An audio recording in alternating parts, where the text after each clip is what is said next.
11 වසර වෙනකොටත් මම පන්තියේ 32 වෙනියා. A level පළවෙනි අවුරුද්දේ මම පන්තියේ 28 වෙනියා. ඒ වෙලාවේ පන්තියේ 32යි හිටියේ. හරිද?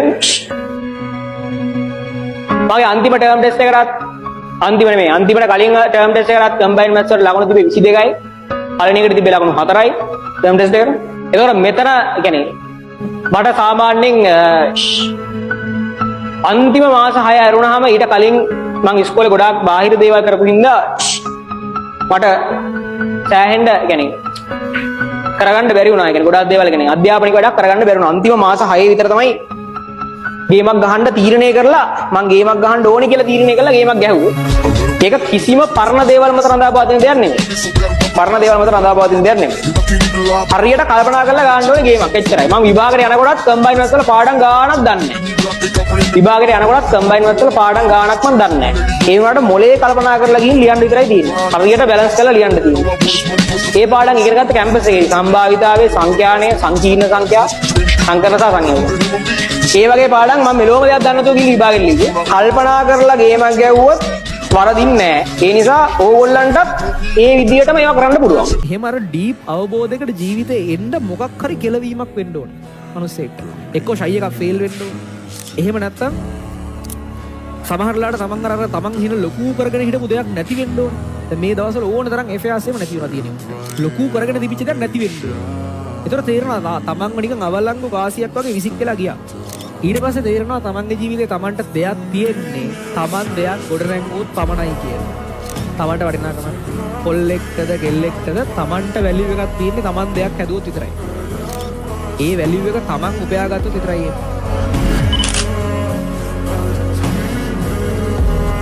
මෙච්චර කාලයක් වෙච්ච දේවල් වෙනස් කරන්න බෑනේ. පහුගිය අවුරුදු දෙකෝ අවුරුදු දෙකේ හෝ වෙච්ච දේවල් ඕ මේ මොකද දක්වා වෙච්ච දේවල් වෙනස් කරන්න බෑ. තව දවස් 29ක් විභාග දවස් 10ක් 15ක් තියෙනවා. දවස් 39ක් විතර දිනනවා. ඔය ටික ඉවර වෙලා කෙමිස්ට්‍රි පේපර් එක හරි ICT පේපර් ලියලා ගෙදර යද්දී හරි මම මගේ අන්තිම මාසෙ උඩරිම ගේම දුන්නා. ආයි මට වෙන කරන්න දෙයක් තිබුණේ නැහැ. උඩරිම කරා කියලා කියන්න පුළුවන් ගන්නට හැදුනොත් හිත එච්චර. හැබැයි ඒනකොටත් හිතුනොත් එහෙම අපරාධේ මට තව ටිකක් මේ අන්තිම මාසෙ කරන්න තිබ්බ කියලා හිතුනොත් මහන්සියෙන්න. හරි. අලා හිතන් ඉන්නවා මේ ඔයාලට වැඩ බෑ කියලා. නෑ ඔයා වැඩ පිළිවෙලකට කරලා නෑ. ඔයාව පට්ට අවිශ්වාස කරගෙන ඉන්නේ. හරි? ඔයාව අවිශ්වාස කරගෙන ඉන්නේ. ඔයාව විශ්වාස කරන්න පටන් අරන් මේක අඩියෙන් අඩිය තියන්න ගත්තොත් ඔයාටවත් හිතා ගන්න බෑ කොතෙන්ද යන්නේ කියන එක. ඒ නිසා පොඩි ඩිසිප්ලින් එකක් හදන්න. දවස් 10 ෆලෝ කරන්න. ඔය ඩිසිප්ලින් එක හදන්න කිව්වට ඇත්තටම ඊටාම සුළු පිළිසකට විතරයි මේ ඩිසිප්ලින් එක හදන්න පුළුවන්. දැන් අද දවසටම යම් ගානක් විවිධ හේතුන් නිසා ලයිව් එකෙන් මැද්දෙන් මේවා එනවනේ. ඒ කියන්නේ එකාතකට මේ අන්තිම වචන ටික අහන්න ඉන්නේ උන් කියන්නේ යම් ඩිසිප්ලින් එකක් හදපු දිනන්න ඕනේ උන් ටිකක් ඉතින් නැත්තම් නිදිමතයි බඩගිනි මේ වචන ටික අහනවා කියන්නේම ලොකු දෙයක්. අහනවා කියන්නේ ඔය අඩියක් ඉස්සරහින් ඉන්නේ. හරි? ඒ නිසා තමන්ව විශ්වාස කරන්න පළවෙනි කාරණාව තමයි මේ හරි සරල දේවල් තියෙන්නේ ප්‍රායෝගික දේවල් තියෙන්නේ සරලව ලස්සනට ඉගෙන ගන්න ඕනේ. මේක නිකන් හෙන සමීකරණ වලින් හෙන්න ගණන් විදියට එහෙම නෙමෙයි. බාහිර අන්තිම කොහමද අපි සරල මට්ටමේ නම් අරගෙන සියලුම ගණන් ගේමක් ඇතුව හැදුවානේ. සියලුම A level ගණන් ගේමක් නැතුව අපි හදලා තියෙන්නේ. සියලුම ගණන්. ඒක අර එකපාර මෙතන කතා කරන්න ගියම තමයි අවුල් වෙන්නේ. අපි දැන් මේ පිළිවෙලකට අතෙන්ට ඇවිල්ලා තියෙන්නේ. හරි ලස්සනට වරද ඒවිලා තියෙන දැන් වැඩේ. ඔළුව පරිස්සම් කරගන්න අහක යන කේස් වලින් වෙන මිනිසුන්ගේ ප්‍රශ්න වලින් වෙන කුණු කන්දල් වලින් ඕපදූප වලින් ඔළුව පරිස්සම් කරගන්න. දැන් බලන්න මොකක් හරි සිද්ධියක් ඇදුනහම කොච්චර මිනිස්සු ඒක අර තලු මර කනවද කියලා. හරිද? කොච්චර මිනිස්සු ඒකට දැන් නාලන්ද කේස් එකක් ආවා. හරිද? මිනිස්සු ඒකමයිනේ. හරිද? හැමදේම කියන්නේ හිතන්න මේ මිනිස්සු කොහොමද ජීවිතේ ගේමක් ගහන්නේ කියලා. උන්ගේ ෆෝකස් එක තියෙන්නේ වෙන තැනකනේ. මොකක් හරි අහක යන කුණු කන්දලක් ආපු ගමන් ඌරෝ වගේ ඒක කනවා. ඒක කාගෙන ඔහේ ඉන්නවා. ඊට පස්සේ ආණ්ඩුවටයි ලෝක මිනිසුන්ටයි ඔක්කොටම බයිනවා අපිට වාහනයක් නැහැ. හරිද? අපේ ජීවිතේ සතුටුදායක නැහැ. කියන්නේ තමන්ගේ ජීවිතේ වෙන දේවල් වලට අනිත් මිනිසුන්ට වගේ කියන්න බෑ. තමන්ගේ ජීවිතේ සිද්ධ වෙන සියලු දේවල් තමන්ගේ කන්ට්‍රෝල් එකේ තියෙන්නේ. තමන්ට සිද්ධ වෙන දේවල් නෙමෙයි. තමන්ට සිද්ධ වෙන දේවල් තමන්ට කන්ට්‍රෝල් කරන්න බැරි වුණාට තමන් කරන දේවල් තමන්ට කන්ට්‍රෝල් කරන්න පුළුවන්. තමන් ප්‍රතිචාර දක්වන දේවල් තමන්ට කන්ට්‍රෝල් කරන්න පුළුවන්. ඒ කාලවලදී වැඩිය මහන්සි වුණාට වැඩකුත් නෑ. සාමාන්‍ය විදිහට ජීවත් වෙන්න තියෙනවා. උදාහරණයක් විදිහට නංගිලා මල්ලි වෙනා නම් 6 වසරේ ඉඳන් 9 වසර වගේ කාලවලදී 10 වසර වගේ කාලවලදී උන්ට උගන්වන්න එපා. පන්ති මගුලන් නෙමෙයි උන්ට සෙල්ලම් කරන්න දෙන්න. උන්ව ස්පෝර්ට් එකක් කරන්න දාන්න, සංගමයකට දාන්න, වලියකට යවන්න. හරිද? උන්ට ජීවිතේ يعني ජීවත් වෙන්න දෙන්න ඒ ටිකේ. ඒකේ කිසි දෙයක් නැහැ. දැන් හොඳට ලකුණු ගත්තා කියනකොට එක දිගට 95 6ක් විතර තියෙනවා. දැන් ඔක්කොම සෙක්ෂන් ෆස්ට් මොකද්ද වෙන්නේ? ඇවිල්ලා ඒ ලෙවල් හොම්බෙන් යනවා. එච්චරයි. වැඩක් නැහැ.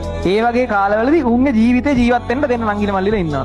තීරණාත්මක කාලය එනවනේ. ඒ ලෙවල් වල ඇත්තටම පළවෙනි අවුරුද්ද එච්චර තීරණාත්මක නැහැ. මේ කාල තීරණාත්මක නැහැ. මෙන්න මේ කාලය ඉතා තීරණාත්මකයි. තීරණාත්මක කාලවල මහන්සියලා වැඩ කරන්න. අනිත් කාලවල ආතල් එකේ ඉන්න. දැන් කැම්පස් සිලෙක්ට් වුණා කියන්නකෝ. කැම්පස් සිලෙක්ට් වෙලා ඒක තීරණාත්මක කාලයක් නෙමෙයිනේ අධ්‍යාපනික වශයෙන් එච්චර. සාමාන්‍යයෙන් ඒක එච්චර ලොකු දෙයක් නැහැ. වැට් ටික කරගෙන යන්න පුළුවන්. අපේ කට්ටියට මොකද වෙන්නේ? 6 වසරේ ඉඳන් මානසික කරලා ගියාම 9 වසරට උට මහන්සි. දැන් තීරණාත්මක කාලේනකොට උට මහන්සි. හැමදාම එක වෙන්න තීරණාත්මක කාලවලදී ගොඩාක් වෙලාවට ගේම ගහන්නේ ඒ වෙනකන් සද්දයක් නැතුව හිටපෙව. මේ කාලේ මහන්සි වුණොත් ජීවිතේ ලොකුවට වෙනස් වෙනවා. ලොකුවටම වෙනස් වෙනවා. තමන් ඉස්සරහට යන සියලු පාරවල් පෝසස් ජීවත් වෙන විදිය ඉන්න රටවල් ජීවත් වෙන රටවල් පදින වාහන ඉන්න ගෙවල් අම්මලා තාත්තලාගේ අනාගතයේ සියලු දේවල් වෙනස් වෙනවා. මං කියන්නේ මේක මත මුළු ජීවිතේම රඳාපවතිනවා කියලා. නමුත් මේක මත ජීවිතේම රඳාපවතින ලොකු සම්භාවිතාවයක් තියෙනවා. ඒ ලෙවල් ෆේල් වෙච්ච එකේ කිඟන්නෙක් වෙන්නේ නැහැ.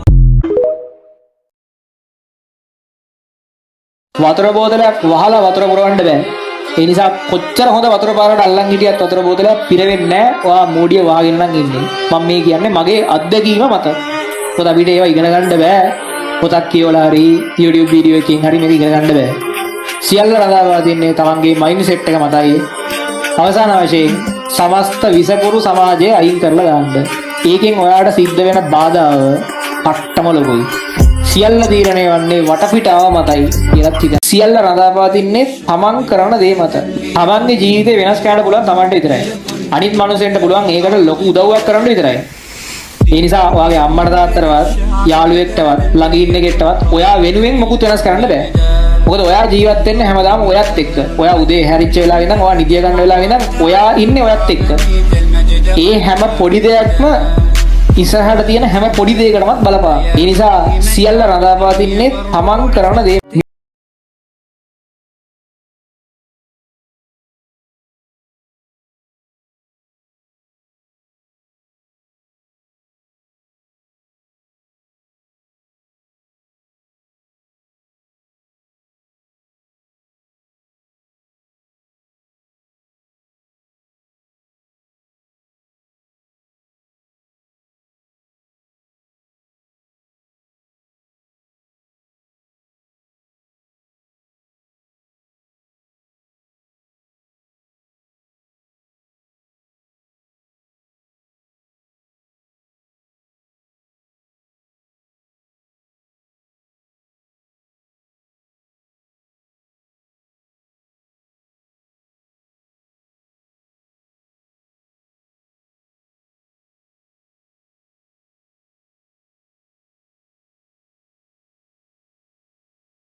පටන් ගන්න.